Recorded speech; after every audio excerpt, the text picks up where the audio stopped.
Hey Wonders, it's Alie. Thanks so much for coming to my channel.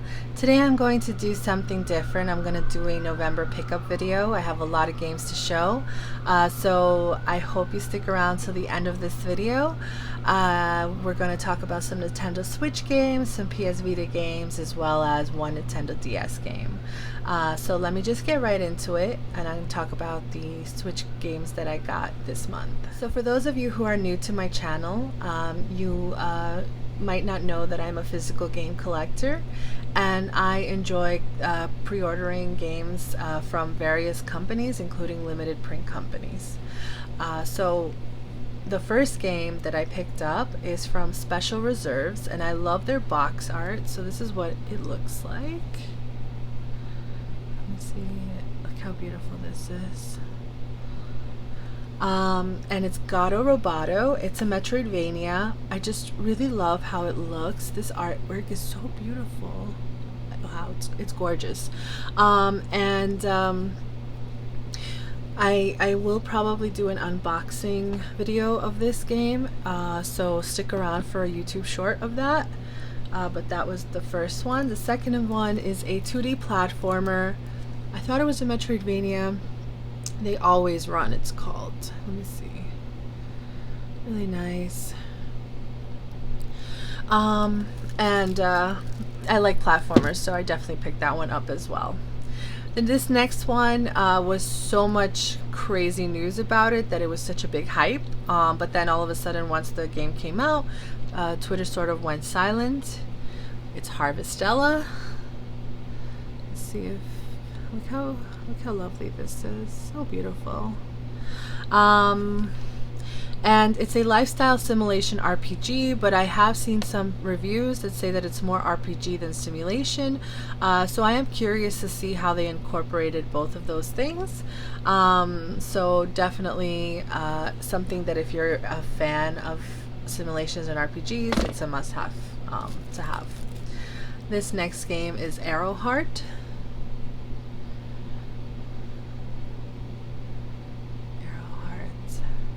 And Arrowheart reminds me of a Zelda lookalike.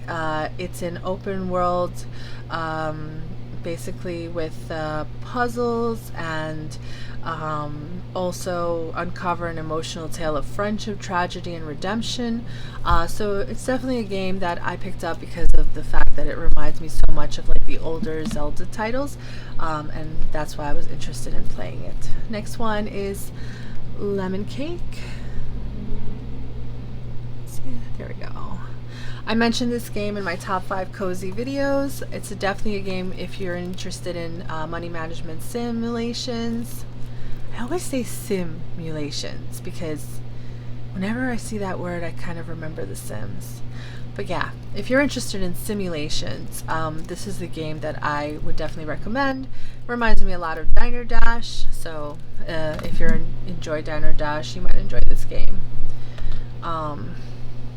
This one is self-explanatory. Bayonetta 3. I played the first one. I think I was like 2 hours in the game, and then I kind of stopped. I'm not interested in these kind of games, but I enjoy them still, especially if I really don't have anything else to play. But I also hear so much praise about the trilogy that I have a feeling that I will have to finish them just so that I have something to talk about with others. Excuse me. I definitely want to try it, so that's that. Okay, so this is Yomawari, Lost in the Dark. This game I have a lot to talk about.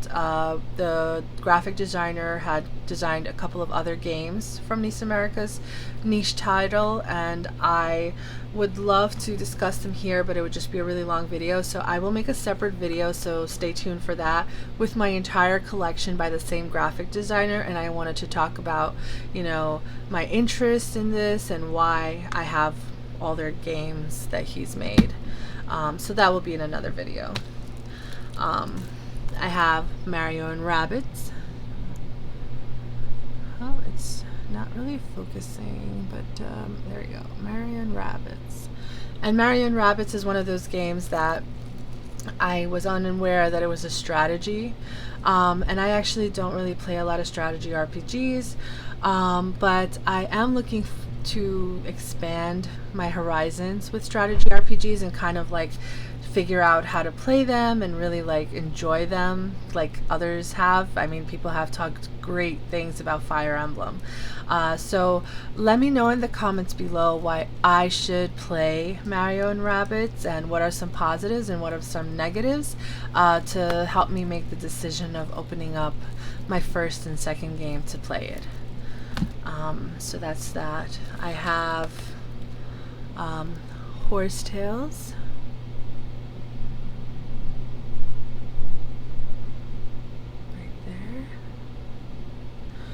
And Horsetails is one of those games that I really look forward to because I love horses.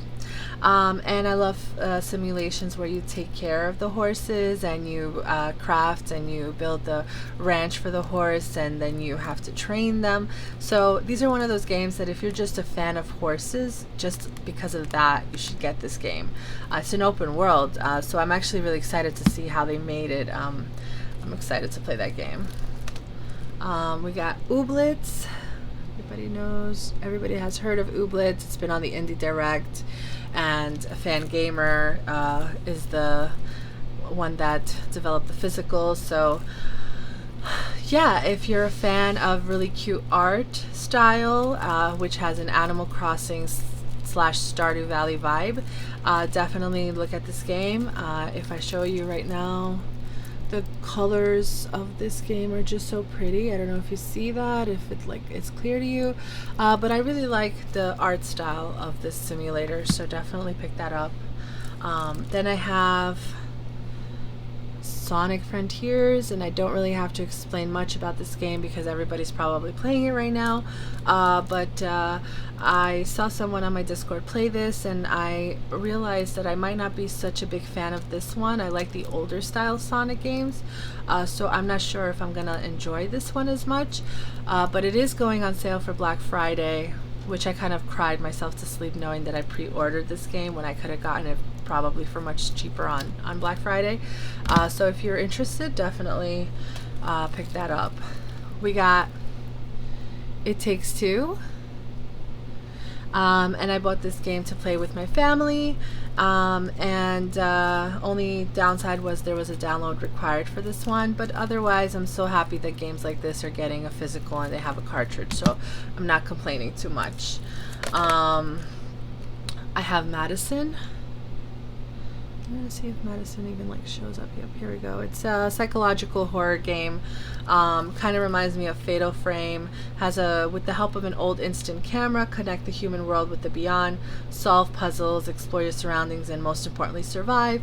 So definitely, if you love horror games, pick this one up.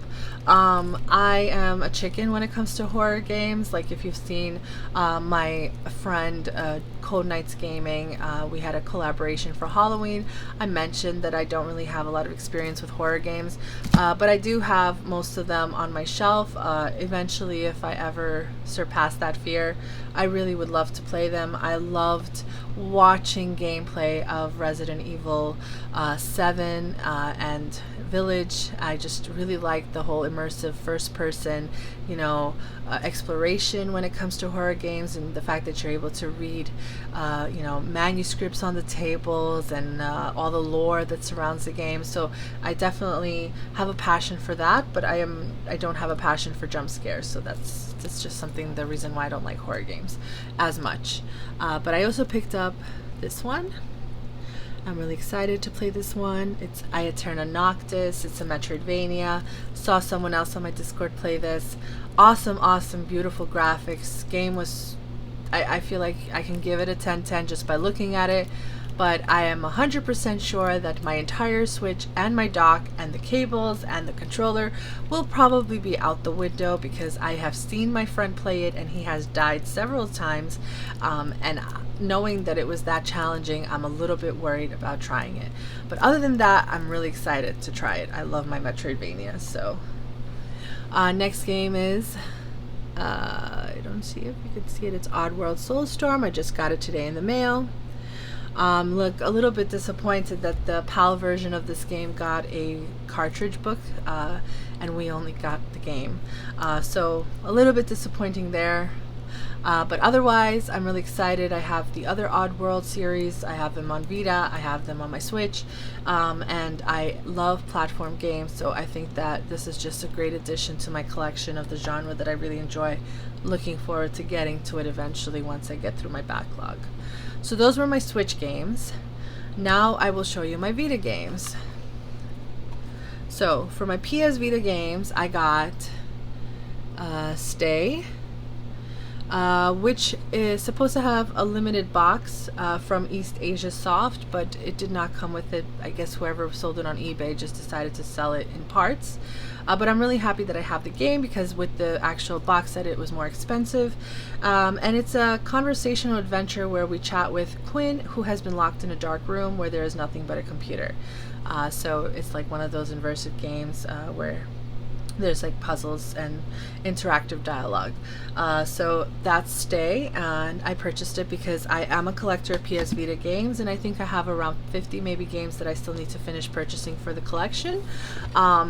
ESRB mainly, and some PAL, but otherwise I have the majority of them. So that's one of the main reasons why I'm continuing purchasing games. I have this game right here, Conga Master Go. Looks like a music game. Conga Master Go game. This dance floor fills, the lines get longer. So it looks like a dancing simulator. Not sure entirely how it's played. I'm guessing while I'm talking there will be a trailer to the side, so I will be learning as much as you do. Frankly, a lot of the games that I do purchase for the PS Vita, if I see something that I don't have on my shelf, it gets purchased because I want to finish up this collection. But I know as much as you do when it comes to that game. But this next game, I do know what it is. And it is Bloodstained Curse of the Moon for the Vita. Now I do have this on the Switch, but like I said, since I'm finishing up my collection for the Vita, I had to have this one as well. Usually the game is priced over $100 on eBay, but I got really lucky and I was able to get this game for like $70 on eBay, so this was something shocking to me, and I was really happy that I was able to pick it up. So this next game I just wanted to buy because I'm trying to get as many DS and 3DS titles that I can, but it's called Ping Pals, and it's create your very own Ping Pal based on your own individual style by choosing from thousands of different options. Then trade, play games, discover secret code words, and share your Ping Pal with your friends. So it's just a generic multiplayer game, I guess also life simulator. So that was my NintendoSwitch, PS Vita, and Nintendo DS purchases for November. I still have a lot more that are supposed to come, so I might make another video towards the end of the month. But thanks so much for sticking around to the end of the video. I really appreciate it. Thank you so much for being part of the Wonderland family. If you are not following me on Twitter, I do post some of my physical games that I receive monthly, weekly, daily. So if you're interested in that kind of stuff, you know, I'll link that down below. And I hope you guys stay wonderful. Bye.